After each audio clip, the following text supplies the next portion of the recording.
Indian പ്രധാനമന്ത്രി നരേന്ദ്രമോദിയുടെ ഏറ്റവും വലിയ സ്വപ്നമാണ് ലോകം മുഴുവനുള്ള രാജ്യങ്ങൾ പരസ്പരം അങ്ങോട്ടും ഇങ്ങോട്ടും ഫ്രീ ട്രേഡ് നടത്തുക, അല്ലെങ്കിൽ ഇന്ത്യയുമായിട്ടെങ്കിലും പല ലോക രാജ്യങ്ങളെല്ലാം തന്നെ ഫ്രീ ട്രേഡ് നടത്തുക എന്നുള്ളത്. ഇപ്പോഴിതാ ഈ ആഹ്വാനം ഏറ്റെടുത്തത് ചൈനയാണ്.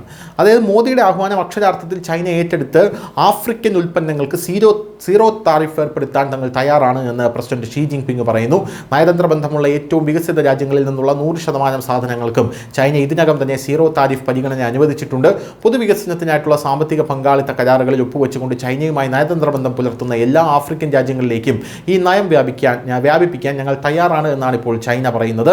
വെള്ളിയാഴ്ച ചൈനീസ് വിദേശകാര്യ മന്ത്രാലയം ഉദ്ധരിച്ചതുപോലെ ഷീ ജിൻപിങ് അപെക് ഉച്ചകോടിയിൽ ഇക്കാര്യം പറഞ്ഞു. എല്ലാ രാജ്യങ്ങളുമായും പങ്കിട്ട വളർച്ചയും സമൃദ്ധിയും ചൈന പിന്തുടരുന്നത് തുടരുമെന്ന് ഷീ കൂട്ടിച്ചേർത്തിട്ടുണ്ട്. സമഗ്രവും പരസ്പര പ്രയോജനകരവുമായിട്ടുള്ള വികസനം സംയുക്തമായി പ്രോത്സാഹിപ്പിക്കേണ്ടത് തങ്ങളുടെ കൂടെ ആവശ്യമാണ്. ആഗോള അസന്തുലിതാവസ്ഥ പരിഹരിക്കുന്നതിനും കൂടുതൽ സുസ്ഥിരവും നീതിയുക്തവുമായിട്ടുള്ള ആഗോളവൽക്കരണം പ്രോത്സാഹിപ്പിക്കുന്നതിനുള്ള ശ്രമവും ഇപ്പോൾ ഇവർ ആഹ്വാനം ചെയ്തിട്ടുണ്ട് എന്നുള്ളതാണ് മറ്റൊരു റിപ്പോർട്ട്. News desk Malayalam.